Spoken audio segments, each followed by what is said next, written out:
I mean, even if he had a problem, he would maybe take a year to try and regroup. But if he made a mistake, he would try and right that wrong. So right there, we had a fundamental difference. But it's not my story anymore. It's somebody else's story. And Ryan needed me to be a certain way to make the ending effective. That's the crux of my problem. Luke would never say that. I'm sorry. Well, in this version, see, I'm talking about the George Lucas Star Wars. This is the next generation of Star Wars. So I almost had to think of Luke as another character. Maybe he's Jake Skywalker. He's not my Luke Skywalker, but I had to do what Ryan wanted me to do because it serves the story well. But listen, I still haven't accepted it completely, but it's only a movie. I hope people like it. I hope they don't get upset. And I came to really believe that Ryan was the exact man that they needed for this job. There you have Luke Skywalker, Mark Hamill himself, talking about a disagreement that he had as to how Luke Skywalker was being written in The Last Jedi. And we bring this up to you because, we're trying to emphasize the idea that we should get back to the idea of being entertained, of embracing entertainment that is there to entertain you, not to preach to you. And I think there's nothing more telling than the fandom of Star Wars and how they've ebbed and flowed on what they've appreciated. And because of that, Zack Dean, who wrote a piece with Outkick on FoxNews.com, new streaming data paints shockingly grim picture for Disney's awful Star Wars sequel. Zack Dean joins us right now. Zack, thanks for being with us here on the Annie Frey Show today. It's great to have you with us. Thanks, Annie. Appreciate it. Always good to talk Star Wars anytime. So I'm gonna just be honest with you. My dad, he was in high school, college in the 70s. We grew up knowing that there was like something special about Star Wars, but there's a whole nother generation that's come through that's my age. I'm not like super into Star Wars, but I'm not mad at it. I just like a really good story.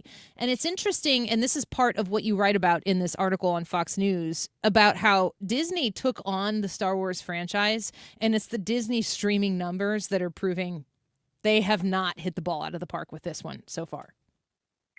They haven't, and it's odd. I was the same way. I grew up, I was a kid in the 90s, and so I was at the tail end of the original Star Wars, and I grew up in the prequel era, mid 2000s, stuff like that, and those were really hated back in the day. I can remember that, and I loved them, but they were hated, and it was about 10 years between people hating the prequels, and then about 10 years later, they kind of became this cult classics. Like people turned a corner and loved them.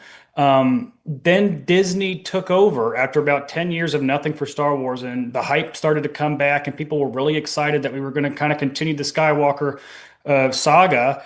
And after the first one, which was okay, the last two were such unbelievable flops. Maybe not so much box office wise, because it's still Star Wars and people are still going to go see it. But the vitriol and the hate and almost just the people acting like they never even happened after the fact was shocking. And even for me now, like I sort of judge Star Wars. Like if I'm flipping the channel and I see Star Wars on FX or whatever, am I going to stop there and watch it? Well, if it's any of the first six, I always will stop and watch it. But if it's 7, 8, or 9, there is no shot that I'm clicking on it. And I think that's how a lot of people are right now. Zack Dean speaking with us, a writer for Outkick, with his piece on FoxNews.com right now about the streaming numbers on Disney Plus's Star Wars sequels.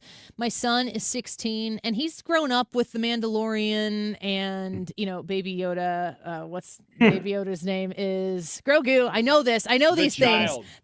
Okay, I'm sorry.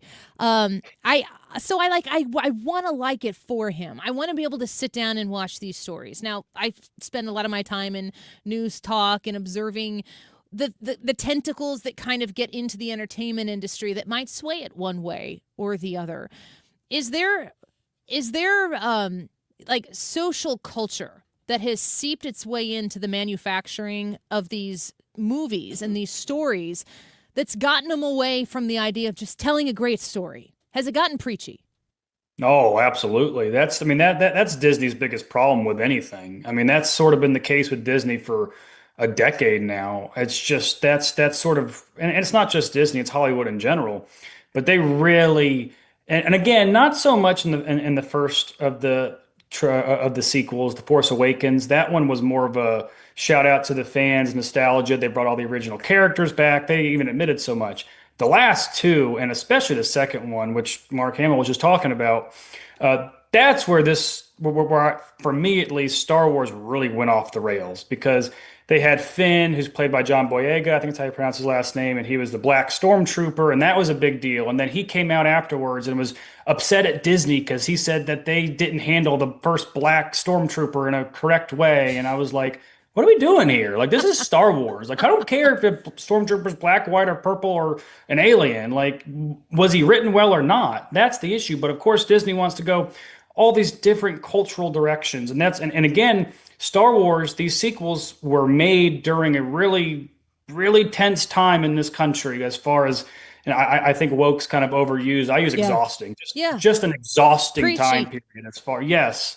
And that's when those were made. And that's sort of what you can really see happen in Last Jedi, and then Rise of Skywalker was a disaster. But, listening to Mark Hamill there, and he's crazy, but I know if you've lost Mark Hamill, who is a lunatic, then you've really lost the plot. I love that. Yeah, they're the Kamala Harris Venn diagram of things that I understand about news, politics, and Star Wars. We are intersecting. We're right there, vibing in the middle.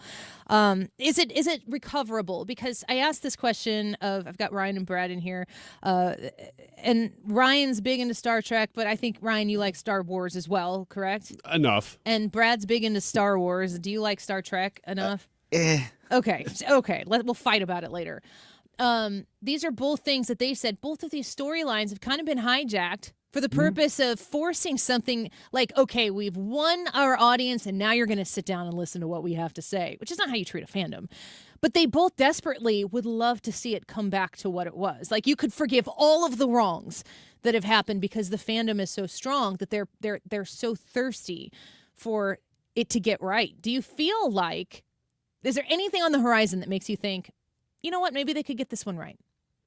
I don't know about on the horizon. Now they can look at those stream. I always say, go back to the data. What does the data tell you? Well, the data from those Nielsen numbers tells you that, yes, there is still a major thirst for Star Wars. Like, it's, I don't know for sure. I believe that it's the most streamed thing on Disney Plus. You look at the numbers, the minutes watched, and all the streams that it did last May 4th and last, beginning of this year. People still want Star Wars. I don't think that's the issue. I think they've got to look at it. Okay, what was the highest streamed thing there? Andor. That was the two season spinoff, kind of leading into the originals. That is highly praised, universal praise with that one. What did that one do right?